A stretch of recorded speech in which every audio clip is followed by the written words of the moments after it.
will no longer exist.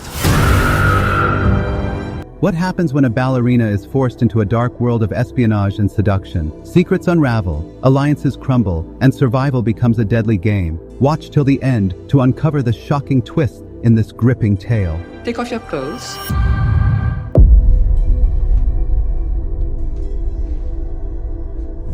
Hey folks, Maya here. Heads up, there are spoilers ahead, so grab your snacks and let's dive into today's story.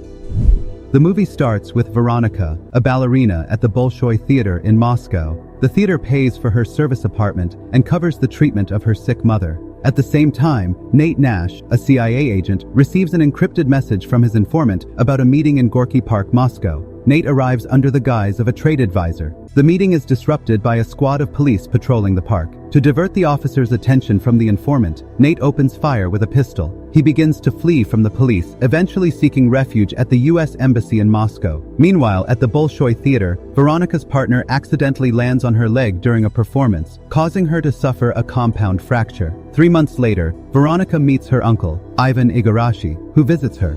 Ivan offers to help, as her injury has ended her ballet career, and the theater will no longer pay for her apartment or her mother's treatment. Before leaving, Ivan gives Veronica an envelope. Inside the envelope, Veronica finds a tape recorder. It contains a recording of her dance partner and an understudy named Sonia. Their conversation reveals that they are lovers and that Veronica's broken leg was part of a deliberate plan. Enraged, Veronica follows them to the theater, catches them in the act in the dressing room, and attacks them with a cane. When Veronica returns home, she finds her mother collapsed on the floor. Nina explains that the theater has stopped paying for her caregiver. The next day, Veronica meets Ivan again. He offers her a job that would allow her and her mother to continue living in their apartment. Ivan, a foreign intelligence officer, proposes that Veronica become a spy. Veronica is tasked with seducing Dmitry Romanov, a man she met during her last performance at the theater. Reluctant to accept, she considers refusing, but Ivan reminds her of the harsh reality. She and her mother could soon find themselves homeless. Dmitry is dining at a hotel, and Veronica is instructed to catch his attention. She approaches him, and Dmitry, skeptical of the encounter, asks what she wants. Veronica pleads for help, explaining how her dream of being a dancer was shattered by her injury. Later, in Veronica's hotel room, Dmitry becomes aggressive, throwing her onto the bed and demanding that she take off her dress. He rips off her panties, but suddenly, a man in a motorcycle helmet appears behind Dmitry, throwing a noose around his neck and killing him. The stranger, revealed to be a mercenary working for Russia's Foreign Intelligence Service, takes Veronica away, shooting a guard in the parking lot during their escape. Veronica successfully lures Dmitry out of his hotel room, allowing Ivan Gaurav to eliminate him. I don't want to die. You don't have to. There's another life for you if you want it. Impressed by her performance, Ivan offers to train Veronica while ensuring her mother is cared for by a nurse. Veronica is taken to a secluded mansion in the woods, where she meets Mariana, the leader of a seduction training program. During the first lesson, Mariana calls Veronica and a man named Victor to the front. Victor immediately undresses, but Veronica hesitates, unwilling to do the same. Your body belongs to the state. Since your birth, the state nourished it. Now the state asks something in return. Meanwhile, in the United States, a commission decides to keep Nate Nash stationed in America after his actions in the park exposed him as a CIA agent. Nate soon realizes he is being followed, suspecting that his pursuers are trying to trace his informant in Moscow, with whom the CIA has lost contact. Nate's superiors eventually allow him to travel to Europe to meet with the informant, but on the condition that he persuades the informant to work with other agents. Meanwhile, Veronica, having completed her training early under the orders of General Korchnoi, returns home. She immediately receives a call from Ivan, who assigns her a new mission, to target CIA agent Nate Nash. Veronica must gain the trust of CIA agent Nate Nash and uncover the identity of his informant, who is a member of Russia's Foreign Intelligence Service. Furious with Ivan for forcing her into such a dangerous assignment, Veronica expresses her anger. Ivan, however, dismisses her frustrations and promises she'll be released after completing the task. Yet, he seems confident that once she experiences the espionage world, she won't want to leave. To carry out her mission, Veronica travels to Budapest and moves into a safe house with Marta, another graduate of the special training school. Veronica learns from a local agent that Nate regularly visits a pool, so she signs up for the same pool. After a swim, she encounters Nate and exchanges a few words, refusing his invitation to lunch. Veronica, living inconspicuously, uses a streetcar to get around the city. Meanwhile, Nate meets with his superiors and shares details about a mysterious woman who has arrived in Budapest under a false identity. Nate's investigation reveals that Veronica is a former ballerina and the niece of Ivan Igor, the deputy director of Russian foreign intelligence. With this new information, Nate proposes that they attempt to recruit Veronica. Nate and Veronica cross paths again, and this time, Nate invites her to dinner at a Russian restaurant. However, Veronica doesn't show up for the date. The next morning, she waits outside the pool for Nate but doesn't see him. Determined, Veronica heads to his house, picks the lock on his door, and enters. She takes a glass from the table as a subtle trace of her presence before leaving. Back at the safe house, Veronica is confronted by Ivan, who stops by on his way to Vienna. Ivan demands any information she has on Nate, but Veronica deflects, offering him a more enticing lead. She reveals that she and Marta are working on recruiting Stephanie Boucher, the head of the U.S. Senate Secretariat. Intrigued, Ivan leaves, seemingly satisfied with her progress.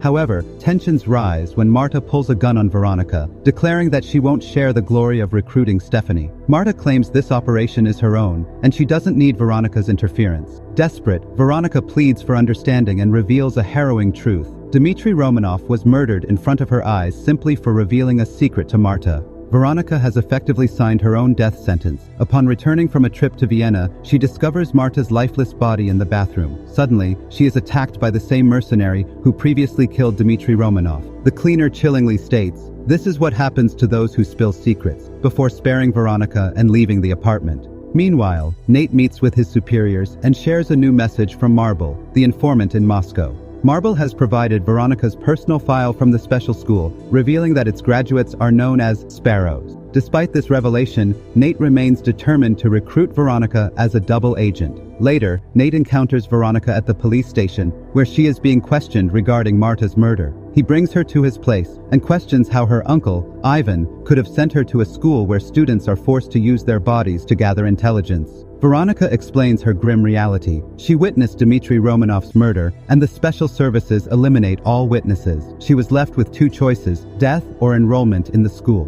Nate proposes a new path. He suggests that Veronica work for the CIA to exact revenge on those who used and manipulated her. After a night of consideration, Veronica agrees. To cement their partnership, she passes a small test and demands her first tranche of $30,000 as payment. She plans to exchange information about the U.S. Senate Secretariat, whose head is willing to sell classified details about military satellites to the Russian secret services. Veronica then meets with Stephanie Boucher, the head of the Senate Secretariat, under the guise of recruiting her. She presents Stephanie with compromising photographs showing her in an intimate embrace with Marta. These images pose a grave threat to Stephanie's career, as Marta's connection to Russian foreign intelligence could expose her. Under this pressure, Stephanie agrees to cooperate. Veronica accompanies her to a hotel room where Colonel Valentin is waiting. Pretending to verify Stephanie's discs, Veronica subtly swaps them for fake ones. She leaves the hotel alongside Valentin, taking Stephanie's bag with the money meant for the diskettes of information. As Veronica exits the hotel, she notices CIA agents nearby. In an effort to avoid suspicion, she throws the bag of money into a trash can. Meanwhile, Stephanie steps onto the road and is tragically hit by a truck. Veronica and Colonel Valentad immediately fly to Moscow, where Veronica is arrested and subjected to brutal torture. The authorities suspect her of betraying Stephanie to the CIA. Did you give Boucher to the Americans? No. During her final interrogation, Veronica is shown a video of Colonel Valentad being interrogated and executed with a gunshot to the head. Did you give Boucher to the Americans? The tension escalates as a gun is placed against Veronica's head, but it turns out to be unloaded. Moments later, Ivan Igorov enters the interrogation room. Veronica convinces him to let her go, promising to uncover the identity of the informant. She argues that after enduring such torture, Nate will trust her completely, making her position invaluable. Veronica is sent back to Budapest, where she reunites with Nate. She explains that she was released on the condition that she learns the name of the mole. However, Nate refuses to reveal the informant's identity. Desperate, Veronica requests asylum in the United States. One night, Veronica wakes to a horrifying scene. Nate is being tortured by a mercenary, who is trying to extract the name of the mole. Thinking quickly, Veronica straps Nate's arms and legs to a chair, pretending to assist the mercenary. You know what this is? They use it for skin grafting.